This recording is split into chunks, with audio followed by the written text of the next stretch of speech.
नमस्कार दोस्तों, ये पार्ट सेकंड है how to feed rose plant.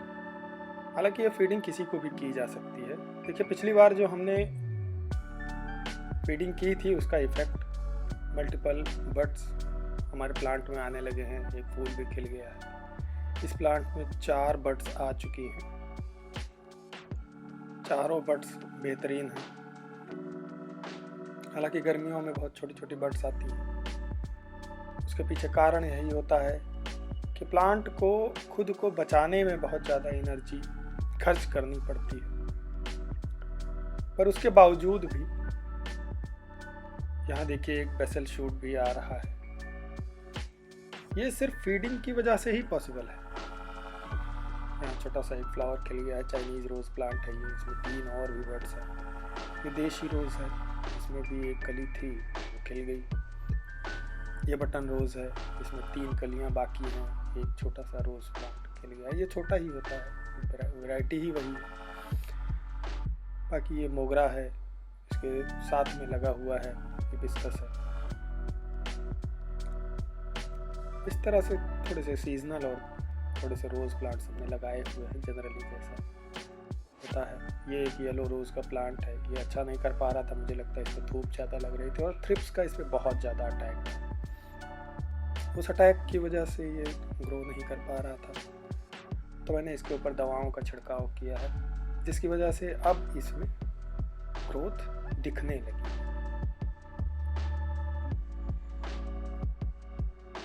नीचे भी आप देखेंगे तो इसमें शूट आ रहा है।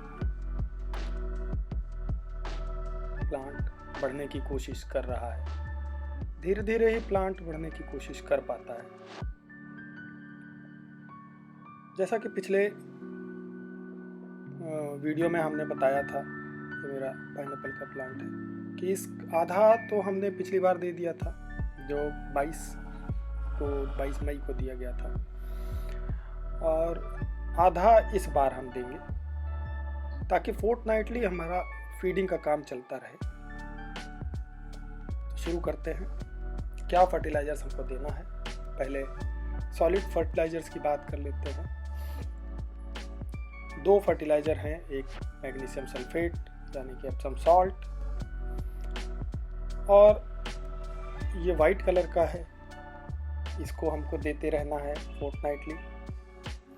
और दूसरा हमारे पास में NPK 19-19-19 है। इसको भी हमको लगातार देते रहना है। इसको हम देते रहेंगे तो लाभ मिलता रहेगा। सीवीड एक्सट्रैक्ट पाउडर है, ये भी हमें देना है। कंप्लीट फूड है, माइक्रोन्यूट्रिएंट ये भी सप्लाई करता है। पानी हमने ले रखा है, इसी में घोल करके देंगे हम सीवीड एक्सट्रैक्ट, और इसके साथ में multi micronutrient. Seaweed extract 3 form में आता है, लिक्विड में, ग्रेनुलर और पाउडर। मेरे पास पाउडर है। ये मल्टी माइक्रोन्यूट्रिएंट है, अम्यूनो गोल्ड के नाम से, किसी भी नाम से मिल सकता है। आप देखेंगे तो आपको पास में जहाँ पर भी आप प्लांट्स लेते हैं, ये मल्टी माइक्रोन्यूट्रिएंट के साथ इन्होंने लिखा हुआ है कि ये multi micronutrient plant growth regulator, growth activator और प्रमोटर है। इसका भी इफ़ेक्ट अच्छा मिला है। इसकी वजह से न्यूट्रिशन की कमी नहीं होती है। ये कारगिल गोल्ड के नाम से मैं गया था शॉप पे, तो देखा था कंप्लीट फूड के लिए, जिसमें अमीनो एसिड है, ह्यूमिक एसिड है, सीवीड एक्सट्रैक्ट भी है, इसके अलावा अदर न्यूट्रिएंट्स भी हैं। मेन आज के समय में जो बैगन की खेती करते हैं उनके लिए इस्तेमाल होता है। प्रोसेस को शुरू करते हैं। सबसे पहले सॉलिड फर्टिलाइजर्स दिए जाएंगे, जिसमें एप्सम सॉल्ट और NPK 19-19-19 है। मेरा तरीका वही है दोस्तों, जो भी सॉलिड फूड होता है वो मैं प्लांट को स्प्रिंकलिंग करके ही देता हूँ। बड़ा प्लांट है तो थोड़ा ज़्यादा, छोटा प्लांट है तो थोड़ा कम। मुझे ऐसा लगता है कि स्प्रिंकलिंग कर देने से बाद में जब हम पानी डालते हैं तो धीरे धीरे करके प्लांट को ये मिलता रहता है।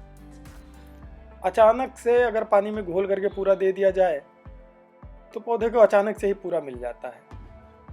ऐसे ये ऊपर रहता है और थोड़ा थोड़ा घुल घुल करके पानी में डालता जाता रहता है और प्लांट को मिलता रहता है।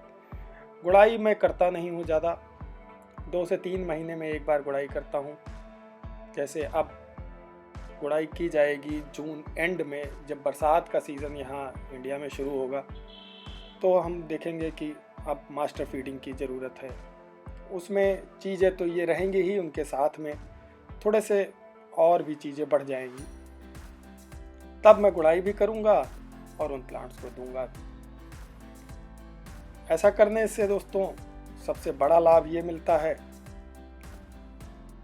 कि पौधे को अगले 3 महीने तक धीरे धीरे वो सब चीज़ें मिलती रहती जिसकी उसको ज़रूरत है। जो एडिशनल फूड है वो हम समय समय पे फोर्टनाइटली देते रहते हैं। ये NPK 90-90-19 है दोस्तों, ये भी मैं स्प्रिंकल ही करता हूँ। वैसे तो लोग कहते हैं कि इसका फोलियर स्प्रे किया जाए, लेकिन मेरा खुद का अनुभव ये है कि अगर फोलियर स्प्रे किया तो पत्तियाँ बर्न हो गई, क्योंकि फिर हम पानी डाल करके पत्तियों को धुलें, ये तो थोड़ा मुश्किल काम है। ये पत्तियों पे फिर लगा रह जाता है, एब्जॉर्प्शन बहुत अच्छा नहीं हो पाता है।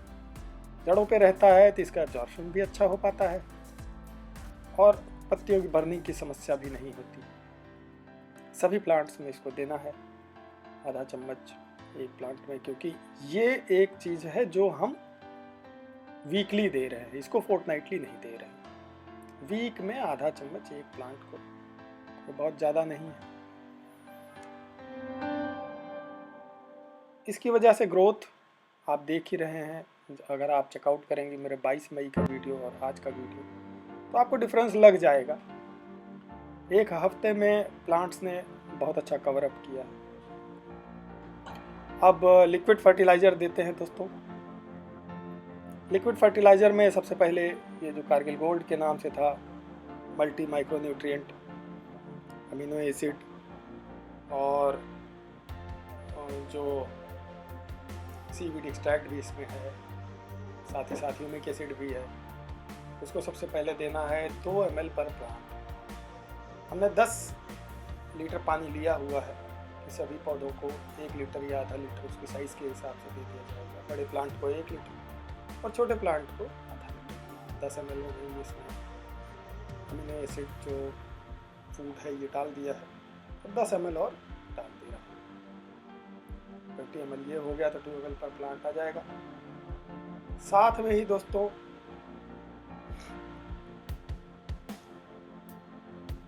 ये माइक्रोन्यूट्रिएंट है। माइक्रोन्यूट्रिएंट भी 10 ml डालना है। 1 ml पर प्लांट के हिसाब से सफिशिएंट होता है। और ये सीवीड एक्सट्रैक्ट है, इसको भी मैंने लगभग 1 चम्मच डाला हुआ है। क्योंकि फोर्टनाइटली देते रहते हैं तो बहुत ज़्यादा अमाउंट भी देने की ज़रूरत नहीं होती है, तो मिक्स वेल कर लेते हैं। मिक्सिंग कर देने से थोड़ा सा ऑक्सीजन भी प्लांट इसमें पानी में आ जाता है और सारी चीज़ें अच्छे से घुल भी जाती हैं। सभी प्लांट्स को इसको आराम से दे देना है, लगभग 1 लीटर और आधा लीटर की क्वांटिटी ये दीजिए। और उसके बाद on the very next day से जैसा वाटरिंग नॉर्मली आप करते हैं वो करते रहिए।